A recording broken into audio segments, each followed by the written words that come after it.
COVID-19, the Seattle Office of Economic Development is investing $8 million to connect small businesses to operating capital. The Small Business Capital Access Program will lower the cost of Washington State Small Business Flex Fund loans by paying down 25% of the loan principal. Eligible small businesses can borrow up to $150,000 with a 4% interest rate to cover expenses like payroll, rent, utilities, and supplies. Mga kaibigan, ito po si Kuya Bert Kawili. And this is Miles Salvador from Australia. And I'm Norb Kawili, also known as Norbcam. Kung gusto niyo po ang latest news and events from the Philippines at yung local Filipino community, Radio po. We play Filipino music and interview guests from all around the world. And I'll keep you updated on the latest Seahawks and sports news. Kaya always tune in.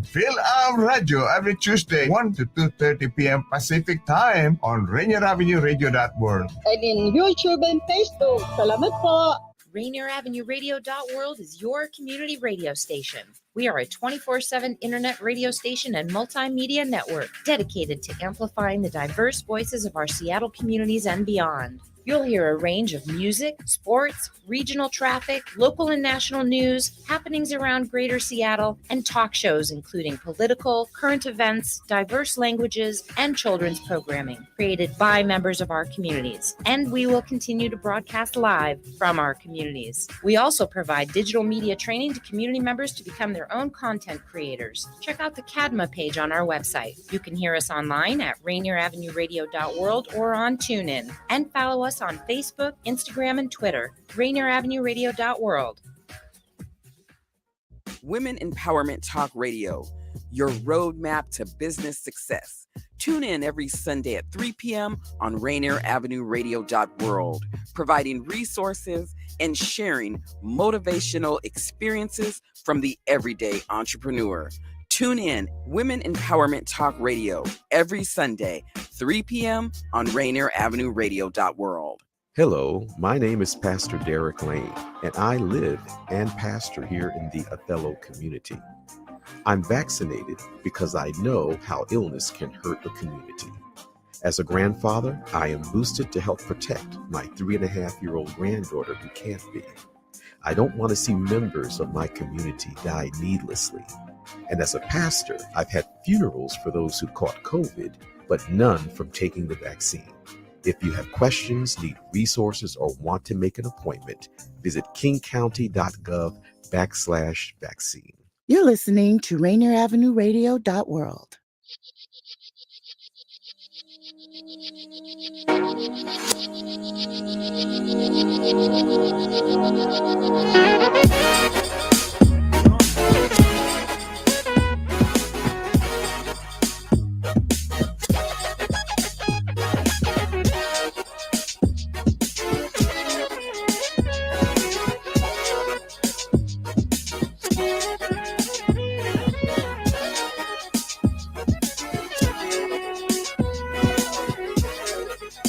Welcome to Rainier Avenue Radio.world. It is me, your host, Tony B. And we have got a great show for you today.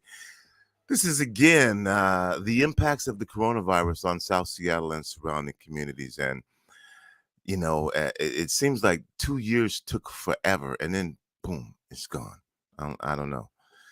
Just been, 2 years out of our lives. But a lot happened in that 2 years. Anyway, we're going to be talking a little later on with Jemma Nonog, I think it is. We're going to be talking about Black Maternal Health Week. And we'll discuss the impacts of the chronic conditions, including implicit bias and structural racism among Black women that impact and affect our health. Joining me will be right now, we're going to talk about cancer screening, and joining me will be Gabrielle Flowers of Seattle Cancer Care Alliance. We're going to discuss cancer screenings and all that good stuff. You know what? I'm gonna go ahead and bring Gabrielle on now. Gabrielle, how are you, Gabrielle? I'm pretty good. How are you doing? I like to say, under the circumstances, I'm doing pretty darn good. Under the circumstances. I have some information that I would like to share, Janine, before we get started. And I figured I would just bring you on. By any chance, are you a resident of South Seattle, the Rainier Beach area? I am. I live right on Martin Luther King and Myrtle. Wow. Okay. Well, then this impacts you as well. So I would share this information. Rainier Beach High School, which I'm sure you're familiar with, Mm-hmm. opened Went in. there, graduate. Oh boy. See, this is what happens on Rainier Avenue Radio. Tight-knit community. Rainier Beach opened in September of 1960, and since then the school has gone on to produce excellent staff and students and alumni like Gabrielle. See, am I making this up? And community members. Well, the Rainier Beach community has been leading the effort for the school replacement since 2012. You know your school is being torn down and replaced, right, Gabrielle? You did not know that. No. Oh, well, I'm glad I included you on this announcement. I'm glad to hear the news from you. What? Rainier Beach High School will be rebuilt with a new multi-story high school of approximately 233,700 square feet. When it's completed, it'll provide permanent space for the 1,600 students grade 9 through 12. Lighted Construction was hired to replace Rainier Beach High School with the new multi-story building, and they've got a strong commitment to workforce inclusion. And we're going to be talking about some things and learning about more of the opportunities for local businesses and students in this project called Build the Beach For Us By Us.com. So that's just kind of a heads up. So we're going to be looking to engage the community in the process and the jobs that are available from this project. And I'm glad I had you on. Where are those 1,600 students going to be going to? Well, in the interim, in the interim. I think the way that they're doing it is they're going to be building the school while the other school occupied. while the other school is still standing. And you know what, we'll get somebody from Lydigon, the construction company, to answer that question, so we can make, because that's a good question. And I don't know that I know the answer to that completely, but yeah, we got to make sure that as the transfer takes place, that our students still have a place to go and be educated and socialize, and that they're not stuck on their laptops learning virtually. Exactly. Gabrielle, why don't we start, rather than me reading a bio? We know now that you're a South Seattle resident. You graduated from Rainier Beach High School. Why don't you give us some background information on yourself? My guest, Gabrielle Flowers from Fred Hutch Cancer. Yes, I graduated. Well, and then let me make that correction before I get in trouble. It's actually now the Fred Hutchinson Cancer Center. Cancer Center. Okay. Yeah, Fred Hutchinson Cancer Center. So we that was just effective April 1st. Oh, okay. But yes, I am. I actually grew up in West Seattle, though. So I went. Shout out to West Seattle. We got love. Now that bridge situation, I don't know, but okay. I know. Every time I have to go visit my mom, I'm just like, oh gosh, it's a headache. Hopefully that'll come to real soon. Like, hopefully that'll get fixed very soon. But yes, I was born in New Orleans, Louisiana. But I moved up to Seattle as a young child, as a baby, actually. So Seattle has been all I really knew. I could go visit from time to time because I still have family down there. But I have a family. I have an organizing family down there, and I have a biological family down there. And I say organizing family because I'm connected to the roots of the People's Institute Northwest, where this is actually organizing. It's an anti-racist organizing group. And we not only facilitate anti-racism trainings, but we work with the community's various organizations on change. And that is actually the reason why I'm in the position that I am in today, because of all the work that has been done for all these years and decades. Like, these that's why a lot of people are actually in these equity positions. So I just want to address that first and give homage to my roots and my people over that in that area. Oh, Um, and then I've been working with the Seattle Cancer Care Alliance for about 6 years now, mhm, and it's always been in the prevention side of things. I was a coordinator for the breast cancer screenings and colon cancer screenings and lung cancer screenings as well. mhm. And I've been in my current position for about almost a year.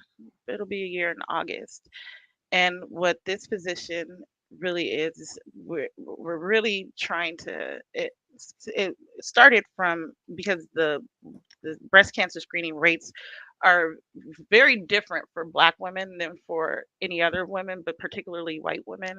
Mhm. So we want to make sure that we get on a even playing field. Not even on any even playing field. We need to be getting our screenings to save our lives more because while white women are more likely to develop breast cancer, Black women are more likely to die from it. Wait a minute. Wait a minute. I just would like you to say that again so that that does not go by, because that is one of those things that when you hear you say that, you go, huh? So say that again for me, please. Yeah. White women are more likely to develop breast cancer, but Black women are 40% more likely to die from breast cancer. And a lot of that has to do with early detection. Okay, that gets into the gist of our conversation, Gabrielle, that we're getting started on right now, and that is again one of the things is because the impact of COVID-19 had an impact on, like everything, cancer screenings as well. And you mentioned breast, colon, cervical cancers disproportionately impact communities of color. And what was the impact of COVID?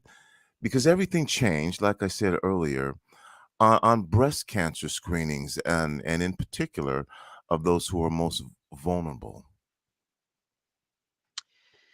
Yeah, and for when COVID first started, it was just like a halt. It was like a just dead stop on all prevention. So that had already got us in the hole. We were already in the hole from before, and then when you stop just screening for a whole month, we're still seeing the impact. We're still trying to pick up off that halt and that stop. And that right there is I know the numbers are really alarming, and they really tell us why to get screening is very important. Um, but to answer your question, people were scared to go into they were already there is no system that hasn't had an impact on Black folks, a negative impact on Black folks. Mhm. Every system in the country has had a negative impact on Black folks. And when you take that distrust that you've already had, and then you throw in a pandemic, and then you throw in all these other outlying factors like transportation and uh, insurance, lack of thereof insurance, or there's very many factors that play a role into why women aren't receiving their care that they need. Mhm. But COVID just like hit it like times 10. And I want you to take your time here because if you were listening to my monologue at the beginning of the show, it was like this 2 years just took so long, and then boom, it was gone, and everybody wants to forget about it.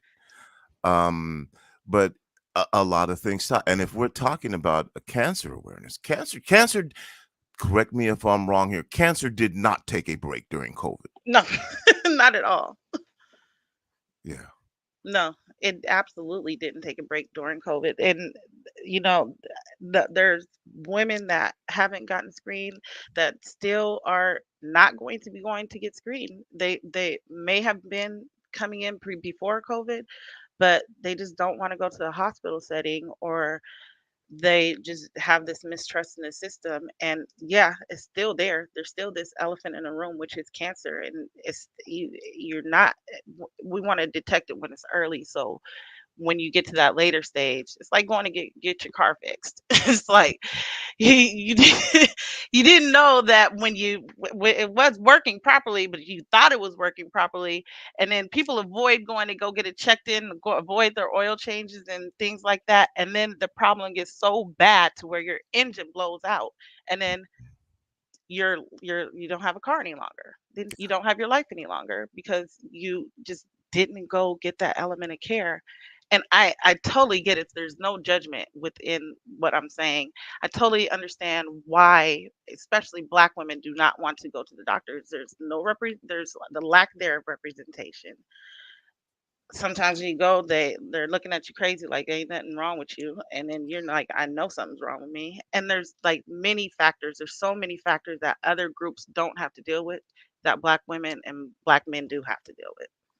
And you take your time, Gabrielle, as you discuss this, because the other thing about being isolated for 2 years is sometimes you think this is just you, and that you're not being impacted as a group by these systemic disparities that you're talking about. So, yeah, you go ahead and take your time and share with us why we're having this discussion right now. Because, again, as things begin to move forward and we look forward, this 2-year period, and explain this again, where folks, I don't want to say stop getting screened. What would you call it? Screening slowed down, and the impact that this had in particular on Black women and women of color because of COVID. And we are just now, as you said, starting to see the effects of folks who didn't catch this in time. Is that where we're at with this? Or you're saying, okay, it was 2 years, but we got to get back on track, or we got to get ahead? Or there may be some folks out there now whose cancer, because they did not get it checked on time, has gotten Yeah. far worse than it should have been. Mhm. Help me out. I'm just trying to set the table for you, Gabrielle. Because even before COVID, the numbers weren't great. They weren't outside the ballpark. They were still lower than other groups. There was everybody as a whole. I want to say it was maybe like, let me not throw a number out there, but it wasn't that great. Right now, it's about 60% of Black women are getting their screenings as opposed to 70% for white women. So, I mean, and the numbers have never been like great, but after COVID, they went slightly down and they kept dwindling down and more and more. And like right now, there is predicted that as a result of COVID, there's going to be probably about 10,000 deaths from breast and colorectal cancer in the next 10 years. So, yeah. And so we're talking about sisters, mothers, grandmothers, aunties. Just again, to turn this in from a number situation, because that's for people who are impacted. It's not a number situation. It's a family member. It's It's a a friend. family situation, yes. Hmm. What is the important message? And we're going to continue to talk. Hmm. What is the important message that you want to get out as as we're sharing this information right now, and you've got folks' attention? What is the information that you want to say right now as we begin to address these issues to those out there who may not have been screened, or may not have been thinking about it? Or, you know what, Gabrielle, as we know, who've just had so much stuff going on that Hmm. they haven't had time for self-care. I hear that a lot too. I hear that so much, and especially in the community, I hear that. I was just at an event the other day and a couple of weeks ago, and that was the feedback. She's like, I had this, I needed to go get this follow up, but I just haven't had time. And it's like, but screening, what the message I want to get is how important it is to get your screening. It can actually really save your life. Particularly, let's talk about colon cancer screening really quick. Yeah. Colon cancer screening And is it one of the doesn't most have to be really quick. You take your time. You are providing information to our community. okay. Colon cancer is one of the most preventable cancers when detected early. So really all they do is, and the people are scared because they're like, oh, I don't want to go through that process. But all they really do is take a microscope or take a lens. You can see it on, they see the polyps on the camera and they just pull the polyps out. They can just pull it out. Just like that easy. And the most I hear from feedback, because I haven't had it one yet, but the most feedback I hear is the prep is the worst. And let's switch over to breast cancer. Breast cancer, if detected early, you have a highly likely chance of survival rate. Hmm. It increases your survival rate if detected early. So there are resources. If you do not have insurance, there are programs that will help you. That if you're uninsured, low income, or underinsured, I know the King County Public Health has resources. They have a breast, cervical, and colon cancer program, where you can sign up through the King County Public Health. There are, and check with the local hospitals and clinics. There are programs to where if you're under the income, low income, some of it is moderate income too. There are programs to help you with the financial aspect of your screenings. There are, um, I know at the, I was going to say SCCA, but Fred Hutch Cancer Center, we have a mammogram van that goes out to the communities to for folks that can't go into, like, say, your Harbor Views or your UW clinics or your Seattle Cancer Care Alliance. We have a mobile van that will travel to the Federal Way Commons Mall. We go to the Kent Des Moines. We go as far as Edmonds North. And that, I think that really was a really good asset to the community, because some folks can't travel everywhere. They don't have that transportation to go into a clinic. They don't even want to go. Listen, even post COVID, they didn't want to go into the clinic pre COVID. They don't want to go. They definitely don't want to go into the clinic post COVID. So, and I'm saying post COVID like we're not in it still, but I think we're still in it. But Hmm. I'll say present COVID. Yeah. So, there are resources to help you get that screening. Don't let your financial aspect be a barrier. Do not let your transportation be a barrier. Just go do it. It could save your life. I know everybody knows somebody that has died from either breast cancer, colon cancer, or cervical cancer. I have my grandmother died from colon cancer. That's why I have a real passion about preventative care, because my grandmother died when I was at a young age of colon cancer. My aunt, who was like a grandmother, died when I was like in high school of breast cancer. So it's like you can't, you don't let anything stop you from saving your life, because the screening can definitely save your life. That's the message I want to get out to the community. Go get your screening. We're going to be, our mammal van will be at Plug. We will be at the Renton Safeway this Sunday. If you are underinsured, uninsured, come to the mammal van, get your screening, and we will screen you. And no complications. It's like a 10 to 15-minute appointment. Okay. The Renton Safeway this Sunday. Yep, the The big Renton the big Safeway, the mammogram bus downtown for Renton. Let me be downtown clear. Renton. Big 200 South 3rd Street Okay. And what times? from 8:20 to 4. Do you have to make an appointment in advance? If you would like to make an appointment, no, we do welcome walk-ins. But if you want to be proactive and schedule an appointment, you can contact our scheduling department. Their number is 206-606-7800. All right. Let me give everybody 1 second here while I dawdle away some time so that they can get a pen to write this number down. Maybe we can even put it up on the screen, so that if you want to be proactive, about getting your screening on the mammogram bus that will be in Renton, downtown Renton Safeway, hit the number to call again, to set up an appointment is 206-606-7800. All right. You're listening to Rainier Avenue Radio World. It's me, Tony B. This is our special impacts of the coronavirus on South Seattle and surrounding communities show that we do every Friday. Took a couple Fridays off here, but we're back again. Happy to be back again sharing this information with you. My guest is Gabrielle Flowers from the Fred Hutchinson Cancer Center.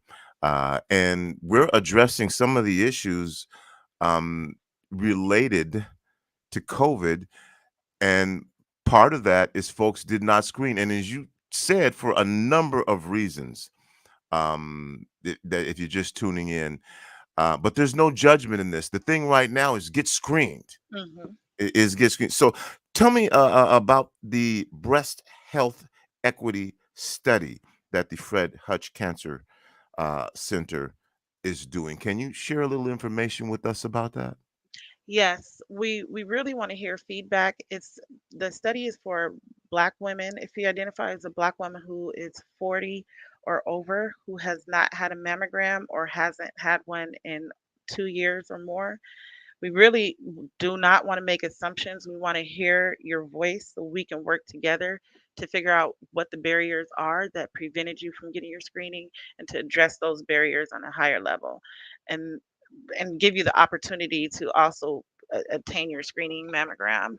And it's three 60-minute sessions, and the interviews will take place with a community member, Bridget Hempstead. She's of the Sierra Sisters. I know a lot of folks know of that Bridget Hempstead in the community, but she's going to be the one that's going to be conducting the interviews. And you will get a compensation. It's a $75 gift card after each interview. So if you do all 3 interviews, you get $175 gift card after each interview you do. And we just really want to know what's keeping you from getting your screening so we can address that. And again, one more again, Gabrielle, how can folks sign up for this, get more information about it if they have questions, so that they can feel comfortable about engaging in this process?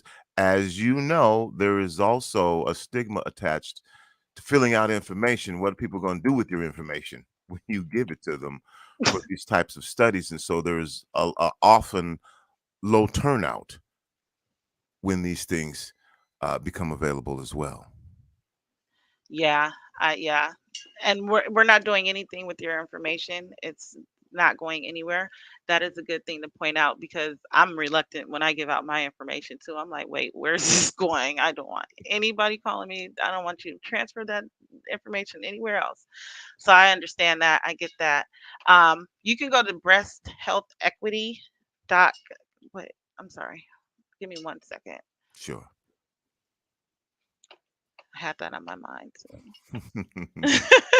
You're listening to Rainier Avenue Radio World. It's me, Tony B., your host. This is the impacts of the coronavirus on South Seattle and surrounding communities. My guest is Gabrielle Flowers from the Fred Hutchinson Cancer Center, and we've just essentially been trying to create awareness to the fact that during the pandemic, probably a lot of reasons why you did not get screened, but getting screened gives you the best opportunity for survival because it's early detection. Am I right, Gabrielle? Yep, absolutely correct. You, So I pulled the information together. You can go to breast equity at seattlecca.org, or you can contact me directly actually at 206-606-4553, and we'll get you screened to be a part of the study. Okay, I'm going to give you an opportunity for final words here, but you know how I get down now. Let's give folks that information one more again so that they have it. You can always go back after the show and look again, but let's give it to them one more again so that they have it. It's breast equity at seattlecca.org. And then you can contact me directly at 206-606-4553. Thank you so much for coming on the show and sharing this information with us. I want to give you the chance here for final words, Gabrielle, that you would like to share, you'd like to leave our listeners with. Again, this is Tony B. Coming up very shortly, we'll be talking to Jemma Nonog. I want to make sure I say that name correctly about, well, kind of what's going on here, the impact of chronic conditions, including implicit bias and structural racism among Black women. And what I'm talking with Gabrielle about is cancer screenings and the fact that they haven't been taking place for a variety of reasons. No judgment here. But Gabrielle, again, this very important message that you're trying to get out about saving folks' lives, or whatever you want to say to our community right now. I just want to say, please go get screened. Look at your children, look at your mother, look at your brother, look at your sibling. It can and it will save your life. So please go get screened. And I also want to throw this out there. There's going to be a health and wellness festival at the Rainier Beach Community Center on April 30th. So there will be resources for you to come, all kinds of resources for whether it's screening for colon, insurance, public health will be there. There are a lot of different organizations that are going to be within this festival. So please come. It's from 10 to 2 at the Rainier Beach Community Center, and they're raising awareness and addressing health disparities that affect underserved populations. All right, Gabrielle. Jemma's coming up. Thank you for joining me here on Rainier Avenue Radio and the work that you're doing in our communities. We appreciate you. Thank you for having me. You again are listening to Rainier Avenue Radio. Coming up, Jemma. I'm gonna get this correct because names correctly. So Jemma Nonog, I think it is, but we'll get that correct. Who is a midwife, and we're gonna be talking about. And so you know what, Gabrielle, you might want to stay and listen to this conversation too, because we're gonna be talking about the impacts of chronic conditions and including implicit bias and structural racism against Black women. We'll be back to talk with Jemma in about 3 minutes, right after this. This is Paul Pearson, host of Star Time. And when I'm not stopping a Mercer Island street brawl, I'm listening to Rainier Avenue Radio.world. My name is Josephine, and I live in Renton, Washington. Even after getting COVID in 2020, I still did not want to have anything to do with the vaccination. There was much fear in the African American community. Before you do anything, pray. And make sure that you're praying to get the answer and not praying to get your answer. Reconsider, asking yourself why you are hesitant about getting it. To learn more, please visit weconsiderwa.org. Rainier Avenue Radio presents All Music, All Day Saturday. Music, all day Saturday. This is Edwin Bailey, Bulldog Blue. Jazz from the Cabinets. That's right. It's time once again for Jazz from the Cabinets with Big Poppy. Start Time. Thanks for tuning in. My name is Paul Pearson. This is Start Time. Saturdays, all music, all day. Reggae Hour, K-Fox Night. Looking for the perfect beat? Yeah, it's the beat of the vibe. Fresh Juice with D-Money in the group. Myself to the money. Nice Ice Patron. Taylor Hart. This is Spencia, the Northwest Rap Gang. DJ Medina. Chad Cheddar. Northwest Rap Gang. Sergio LaCour's Love Line. It's Sergio's Love Lines with Sergio LaCour. Going to the phone lines. Hello, who we talking? Sea Monster Radio. Mo Jams is your jam. We're live. Welcome to Mo Jam Mondays. This is KZ of KZ Music Media. Caller Goddess for Mo Jam Mondays. Just my opinion. God is inspiration. Music all day and all night. Saturdays on Rainier Avenue Radio.org. God is Rainier Avenue Radio.world, your favorite community radio station. We're putting out all kind of inputs for you in your community. So come on and listen to us and tune us in. Get on our Facebook, Instagram, and all, as we're doing it right here for you in your community with Rainier Avenue Radio.world. And God is an inspiration of gospel music. Also, we're doing a lot of different things in your community. We give out free food. We give out a lot of things in the community. We do a lot of shows. We do a lot of things on the sports part, and we want you to come on out and tune us in and come to the community, and we do a lot of things in your community. So make sure you go to our website, RainierAvenueRadio.world, And also go to the God Is website and look us up and see what we do in your community, something maybe you might like. So come on by and check us out from 11 to 2. Free food giveaway. You're listening to Rainier Avenue Radio.world. Check us out on social media. Facebook and Instagram, Rainier Avenue Radio.world, and on Twitter at Rainier Ave Radio. Welcome back to Rainier Avenue Radio.world. This is our special broadcast of the impacts of the coronavirus on South Seattle and surrounding communities. We just spoke with Gabrielle Flowers from Fred Hutchinson Cancer Center. Go get screened. Again, the big mammogram bus will be in Renton and Safeway downtown. Oh gosh, I forgot the hours. I don't know, Daniel, if you remember the hours or not. I think it was 8:40 to 4 o'clock or 9:40 to 4 o'clock is what that was. And if you haven't done it for whatever reason, no judgment, just get it done. I would like to bring in, I'm just going to say Dr. Jemma, because I don't want to say your name wrong in case I'm saying it wrong. So let's first, before I even do the introduction, Jemma, how are you, Dr. Jemma? And say your last name for me, please. You nailed it right on the head, my friend. It is Nonog. It's like eggnog, but Nonog, hold the nog. So that's how my dad has been saying it for years and years. But you can call me Dr. Jemma. I like the ring of that. That sounds good too. All right. Dr. Jemma Nonog from Kaiser Permanente. First of all, welcome to the program. Thank you for being here. Thank you for having me. Let's talk about again, as opposed to me just reading a bio. Tell us a little bit about yourself. Of course, we do want your professional credentials as well, but within that, why you chose to do the work that you do, because oftentimes there's a story. And so, I mean, I'm not just really trying to get all in your Kool-Aid, you know what I mean? But if there's something you want to share with our listeners, feel free to do it and tell us a little bit about your background. I guess I am trying to get in your Kool-Aid. I was going to say, I'm pretty sure like that was a perfect setup. And so, yeah, I mean, how far you want to go back? No, I'm kidding.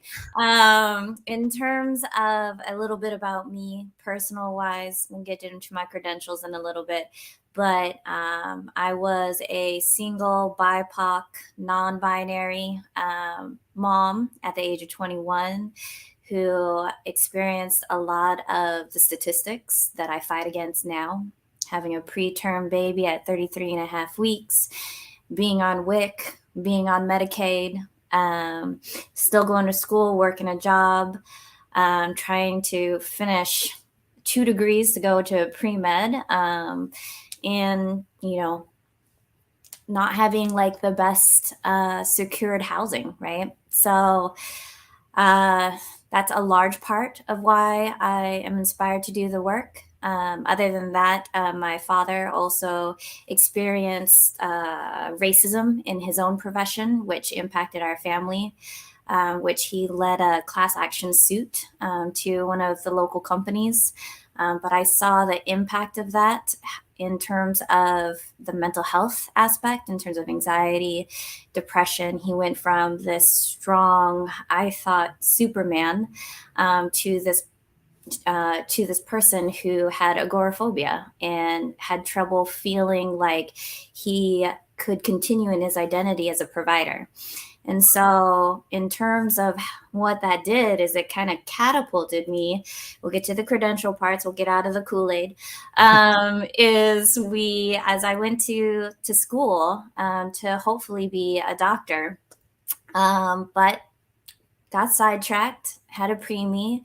And that's when I learned kind of the differences between nurses and doctors.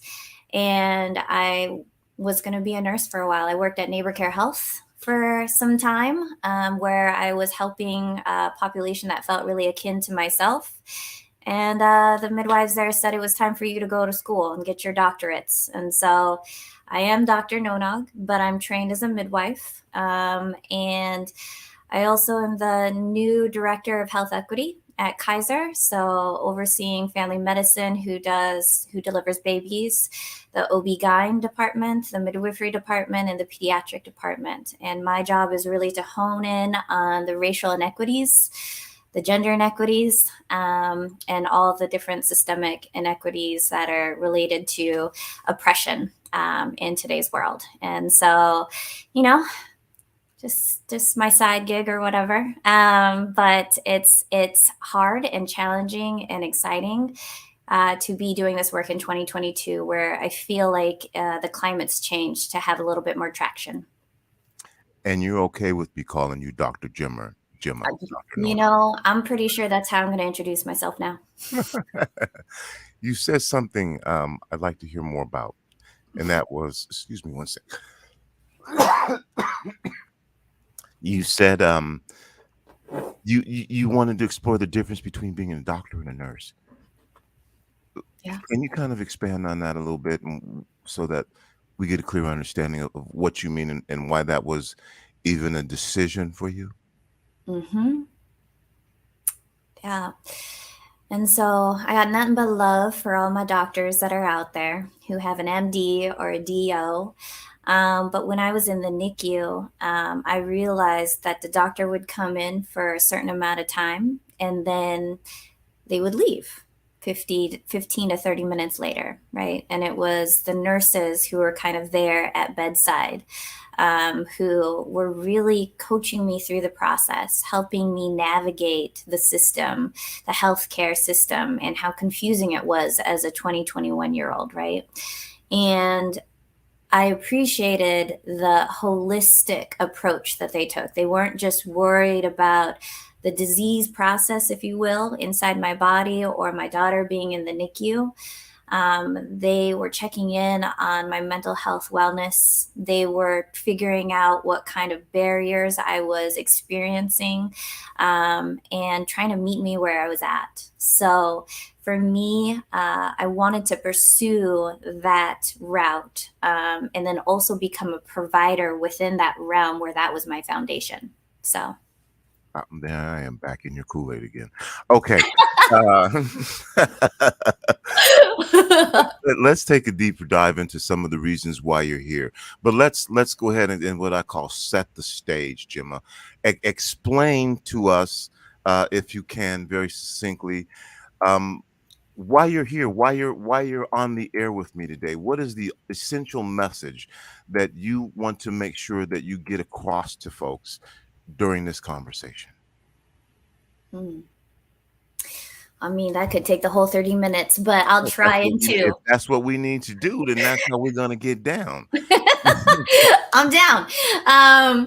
But, to put it as succinctly as I can is, our Black and brown siblings are dying at a heartbreaking rate than our white counterparts. And so we know that the CDC did a research study showing that Black, I'm going to say perinatal, it's maternal often as we see it, but perinatal, to be gender inclusive, because not every pregnant person is a female. Some are non-binary, some are trans. But Black birthing people, perinatal people, are dying 2 to 3 times the rate than their white counterparts. And even when you bring education into it, someone who has a graduate degree, that disparity persists. And so, Black Maternal Health Week ended last week, and that's recognized at the White House level. And just recent at Kaiser, Washington, we're actually at the conclusion of Black Perinatal Health Week, where we're bringing in speakers to help us understand how is this happening in today's modern society, in one of our industrialized nations, right? And so that's why I'm here, is to bring some awareness and to let the community know that they deserve to be heard. Thank you, Dr. Jemma. And you shared some of the reasons, and I shared some of the reasons in the introduction that I gave in what I call $25 words. Nothing against academics, you know what I mean, or academicians. Did I say that correctly? Um, but when you say, because this means a lot of things and everybody ain't into it in the same way and understanding how things work, but when we talk about things like the impact of chronic conditions, always understand what that means when we say including implicit bias, and you connect that to chronic conditions. Sometimes there's not a connection there to explain what that means, and then you add on to that structural racism. A lot of big words with a lot of deep meanings, but they're very nuanced. And so can you kind of take us through what that means when we're talking about chronic conditions, implicit bias, and structural racism, and why that's what we're talking about, what that means?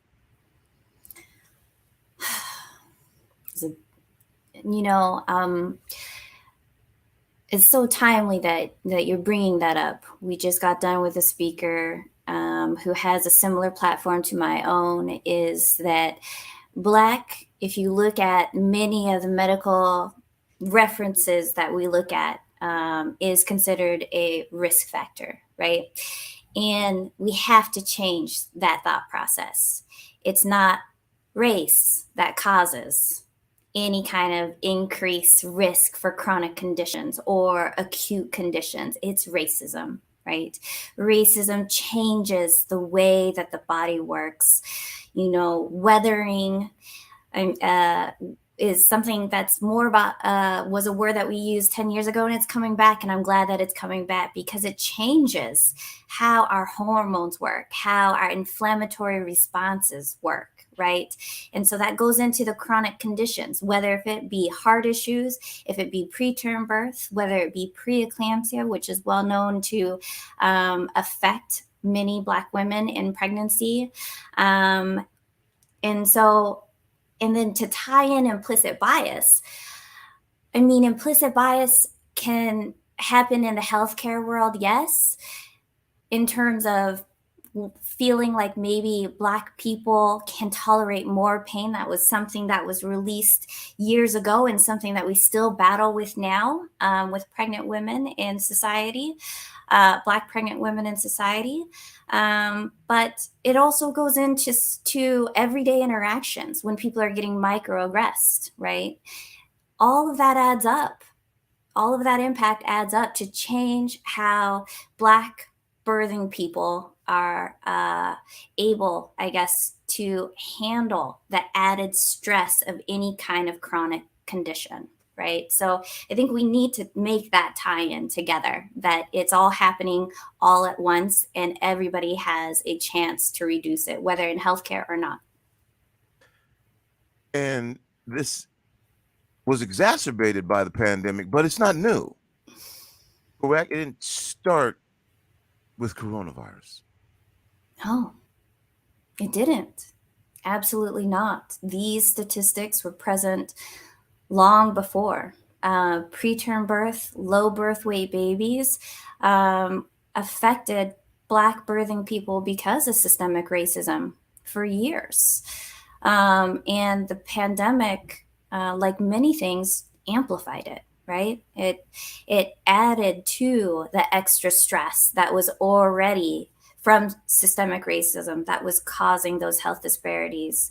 And then it added the extra conditions of blood clots being more common for people who got COVID in pregnancy, or needing to be admitted to the ICU because they were having acute respiratory distress because of getting COVID in pregnancy. So, yeah. You're listening to Rainier Avenue Radio.world. It's me, Tony B. This is the special impacts of the coronavirus on South Seattle and surrounding communities broadcast. Impacts everything. My guest is Dr. Jemma Nonog from Kaiser Permanente. For anyone who may not know, and it's okay because I can always use an explanation as well, what is a midwife? What does a midwife do? What is the role that a midwife? It's a good question. Mm-hmm. You know, midwives are basically, not all of them, but so for myself, I'm a certified nurse midwife. I went to nursing school, and then I took another 3 years afterwards to learn how to take care of the realm of healthy pregnancy, meaning that someone could still have a condition but if it can be treated, they can still be seen by a midwife.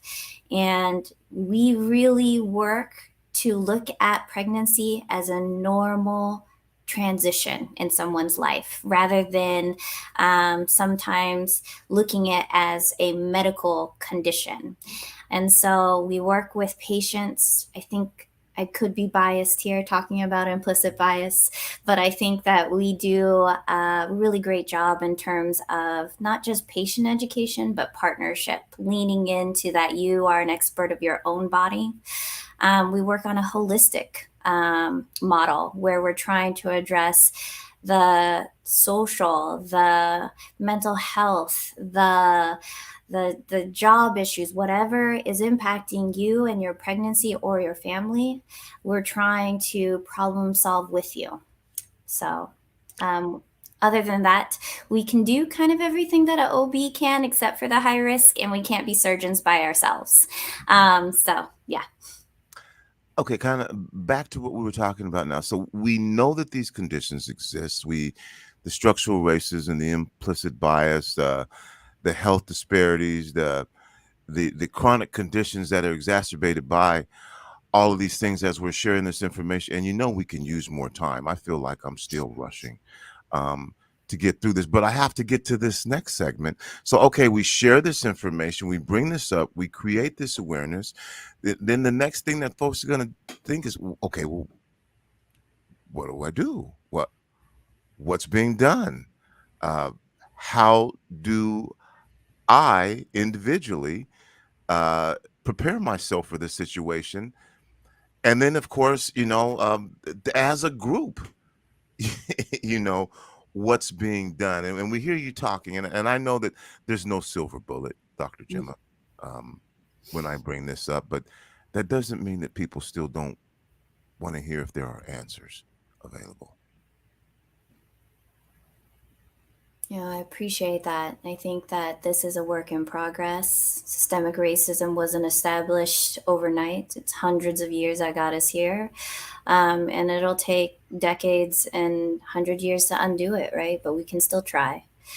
In terms of what can you do if you're listening and you are a patient, you're thinking about getting pregnant, is talk to your provider, talk to your nursing staff, and learn the warning signs. And, there's a slew of them that I'm happy to kind of end with, but I also want to hone in that you deserve, especially if you're a person of color, somebody from an oppressed identity, that you deserve to be heard. You deserve to have your questions answered. I've been interviewing Black perinatal patients this week, trying to understand how we can do better. And so many of them have a similar story of where I internalized racism myself, where where it was hard for me to speak up or question a healthcare provider or say, hey, I'm still feeling this, even though you said, no, this is not an issue. And so I really want to encourage people to also internalize that what you're feeling, your experience is incredibly valuable, and you deserve to be heard. And if it's not the first person, find a second person. And as we do the work to check our own implicit bias in our trainings, or do continuous trainings and evaluate ourselves of how we contribute to the problem. In terms of system-wide, I would say that at Kaiser, what we're trying to do are two different interventions that I'm excited about. One is our early beginnings clinic, where we have birthing people come in, or people who have just birthed and their baby 3 to 5 days after they just gave birth. And at that point, not only can the baby be weighed, they can be checked, And we can work with a pediatrician if there's any issues that come up, but we can give them lactation support. We can give them breast or chest feeding support, because we know that first week is critical in terms of determining how successful they'll be in terms of carrying on breast or chest feeding. And so we can catch that as an intervention. In addition to that, we can also find some of the really scary disorders that can happen in the first week, whether that be postpartum preeclampsia, which can be deadly, postpartum mood disorders, thyroid conditions, or even just like heart issues as well. And so making sure that we have early interventions to catch people is really critical. And then lastly, I think we have to look at our healthcare system. One of the things that Kaiser, I think, is doing well is we do centering pregnancy, where we have midwives work with community members or leaders, specialists, with a small cohort of patients. Maybe it's 6 to 8 patients that are due at the same time. We have them partner with a midwife so that they don't just get the traditional 15 minutes for their prenatal visit, but they get 2 hours worth of education from physical therapists, lactation specialists, pediatricians, so that they really start to get all different parts of themselves addressed. And so it's been proven to reduce the racial inequities of preterm birth for Black birthing people, and also increase breast or chest feeding success rates. So I think that when we think about system-wide interventions, we need to be thinking about changing our model and doing things earlier on. You're listening to Rainier Avenue Radio.world. It's me, Tony B. This is our special broadcast of the impacts of the coronavirus on South Seattle and surrounding communities. My guest is Dr. Jemma Nonog from Kaiser Permanente. And Jemma, I'm saying this because there are people out there, again, during isolation, you wonder if it's just you. And what we're talking about here are real things. You mentioned yourself, the intimidation that can come along, with being in a doctor's office and hearing something and not knowing if you should question it, if it's questionable even. And then, I'll just say what it is. You don't want to feel stupid, Should I don't really understand what's going on here. It was explained to me and they're looking at me like, don't you get it? But at the end of the day, it's your health. Mm-hmm. Mm-hmm. And so these are just some of the, like there are in lives, some of the barriers and challenges that are facing pregnant women or people who, if I'm using birthing people, as we face these challenges moving forward. Help me out. You know what I'm trying to say. You got it. I want people to feel empowered, like you're trying to empower them. That's what I'm trying to do here. I think that's so critical, is just as much as society has taught us to internalize racism or a feeling of lack of competency, lack of being as smart, is we also got to work to change that narrative and change how society tells us that all the time, right? And so it's scary to question. And I want you and anybody who's listening to know that you're valuable enough to question, right? Your story, your life, you are an expert in your own life. And it is important that we honor that every step of the way. We're almost out of time here. Time really just flew by. So we're going to have you come back at some point, and we'll take a look at this and see if anything's changed, if there's any progress. Again, this is going to be, progress is a process. But we'll continue to keep people informed. And as we hopefully move out of this last 2 years of COVID, we're going to start to see some of the impacts that this is that has had on how people feel on our healthcare system, on those health disparities. But I want to give you an opportunity here, Dr. Jemma, for final words without me asking you a question, getting in your Kool-Aid. Whatever you would like to share with our listeners right now. And remember, this becomes public.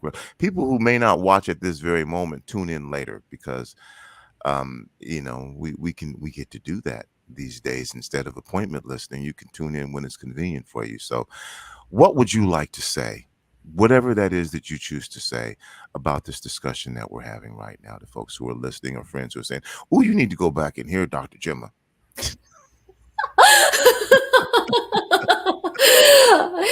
So, before I go back to the Kool-Aid, right, is I just want to encourage people to talk to your provider, your team, to know what the warning signs are, to internalize them so that you come and you ask us, we partner with you if you have any questions.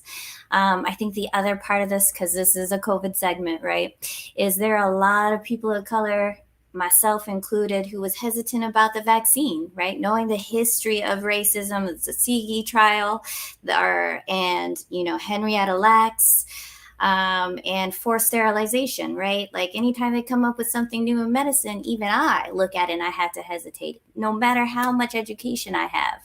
And I just want to say, like, in terms of the COVID vaccine, what we know in terms of the risks, the deadly risks, is we know that the vaccine, for as much as the research shows us right now, is that it's safe and it's safer than not getting it and getting COVID. And so, if you don't feel ready for it, I feel you, I hear that. But I implore you to at least have a conversation with your provider and your team. Okay. Is there anything you can tell us quickly about vaccines and pregnancy? Because that has come up. And in 1 minute. Is that, research is really showing us that its safety profile, or just its safety in pregnancy in general, has proven to not cause a lot of the things that people are out there worried about. And I understand the worry. And so I would encourage you to get it if you're thinking about getting pregnant, if you are pregnant, and if you're postpartum, because of the antibodies that it'll give you to protect you from severe illness, and then also protect your baby who may not get the vaccine for a while, in terms of giving them antibodies both while you're pregnant and also if you choose to feed, whether that be breast or chest feeding. Thank you so much for joining us on the program, Dr. Jemma. Like I said, we'll get you back a little bit later. We'll talk about this a little bit more, dive into more nuance and detail, give you some more $25 words, and then break them down, so that we can understand what you're talking about. But appreciate you coming on the air with me. Tony B., it's been an honor. Thank you for the work that you do. Now, before you go, I'm going to share some information with you that you may not be aware, because I don't know. Have you heard of Sister Sledge? I have not heard of Sister Sledge, but you better educate me before I go. Okay. So Sister Sledge, featuring Kathy Sledge, who was the lead vocalist and main vocalist, they have a song that was nominated into the Rock and Roll Hall of Fame called "We Are Family." Heard that song? "We Are Family." And they just had a list of hits. And they are going to be joining us right here on Rainier Avenue Radio here at the Columbia City Theater. We're going to do an interview, and we're going to have an in-studio audience. And so for those of you like me who remember the Sister Sledge in their prime, and when the Pirates won the championship, it was a theme song, and "We Are Family" was the biggest song in the whole world, this is an opportunity you might want to take advantage of. So I'm sharing that with you as well, Dr. Jemma. I don't know how you feel about old school. I'm down. I'm play it right when we get off. And, a good song, a good uplifting song, especially in situations like this. So that's it. That's all the time that I have. That's going to do it for the kid. It's me, Tony B., your host of the impacts of the coronavirus on Rainier Avenue Radio.world. We'll be back next week, 1 o'clock. We've got a couple of more shows. Tune on our streaming service on RainierAvenueRadio.world. You can just go to the website. You won't see it, but you'll hear it.